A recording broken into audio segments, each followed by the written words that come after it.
Welcome to the Silent Hill Creature feature with me, Skully the Metalhead. This is a series dedicated to educating Silent Hill fans and newcomers alike about the creatures of Silent Hill games past and present. Since this is the first episode, I'd figured we'd start off with Silent Hill for the Sony PlayStation. The first game in the series, which begins with the very first monster you come into contact with, the Grey Children. Or the Mumblers if you live in Europe and Australia, but I'll get to the Mumblers another time. For our first episode, let me lay down the basics as to how I'm doing this. First off, I'm going to give a basic description of the creature, its symbolism tied to the character, its design, actions, and my general opinions on the monster itself, maybe throw in a joke in or two, and some handy tips and tricks when fighting them in the game.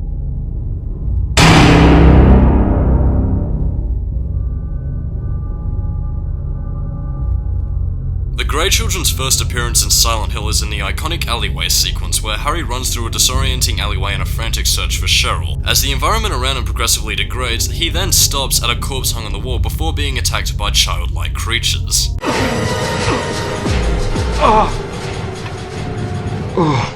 To many of the 12-year-olds playing the game for the first time, they promptly shat their pants and went back to playing Final Fantasy VII or Crash Bandicoot. But let's analyse the creature's design. The most notable thing would be that the creature looks quite human in shape, and there are several slits where their eyes should be. They have a mouth, and they are one of the few creatures in the series to use weapons, which in this case is a knife. Unlike many creatures in the Silent Hill series, the symbolism with the Grey Children is pretty obvious, but obviously I'm doing this series for those who haven't played the game, so for any newcomers out there, let me get you up to speed. The Grey Children represent the majority of kids who relentlessly bullied Alessa during her time at Midwich Elementary School. This would also explain why their eyes are replaced by slits, meaning that there is no distinct identity for the basis for the monster. However, the symbolism to the creature manifestation isn't just limited to the character design, but also in the monster's behaviour. For example, whenever the Grey Children latch onto Harry, you can distinctly hear a child's laugh.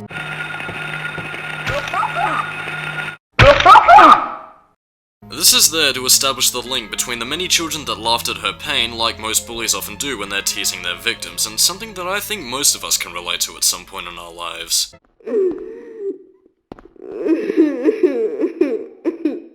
Here's a fun fact for you out there who live in the US. The Grey Children actually are still in the European and Australian releases of Silent Hill in the form of their shadowy counterparts, the Stalkers, which can be found in the final area of the game called Nowhere.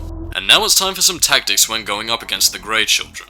The three areas you'll be fighting them in would be the alleyway, Midwich Elementary School, and Lakeside Amusement Park. Though less so the alleyway since you're kinda supposed to die there, but anyway. The Grey Children's main attacks are grabbing at Harry's legs, slowly sucking away his health, or slashing him with their knife. When going up against the Grey Children, the best strategy is usually to outmaneuver them by running past them. Since the Grey Children are sluggish at moving, and if you have enough space to run around them, take that opportunity when you can get it. In the case that they're blocking an area you need to get to, here's my strategy for dealing with them. In most playthroughs, I find that the Grey Children, whilst being the lower enemies of the game, should not be fought in close quarters combat, as when you do get close enough they'll probably latch onto you and drain your health, so the best thing to do in this situation is to use the pistol. Get some distance between you and the enemy and fire 3 shots to cause it to collapse onto the floor, and then you can finish it off with a stomp for good measure. However, should you get a bit trigger happy and run out of ammo, your next choice should be the steel pipe as a melee weapon. Using 3 overhead strikes should take it down, in which you should promptly stomp on the creature to finish it off. Well, I guess before we end this I should give off what I think about the Grey Children. Honestly, for as basic of an enemy type as this is, I do think that they are one of the creepier enemies of the first game, especially with Akira Yamaoka's reversal of the generic children's laughter adding to the overall creepiness factor. Well, I'm Skully, keep it new metal, and tell me what you think about the Grey Children in the comments section below. Catch you on the flip side.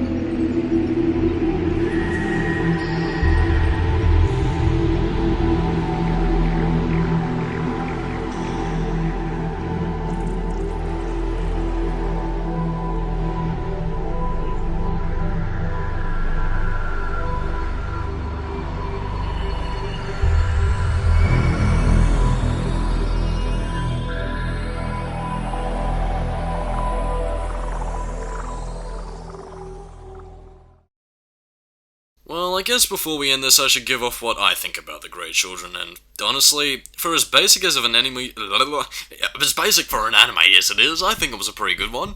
Well, I guess before we end this, I should give off what I think about the Grey Children.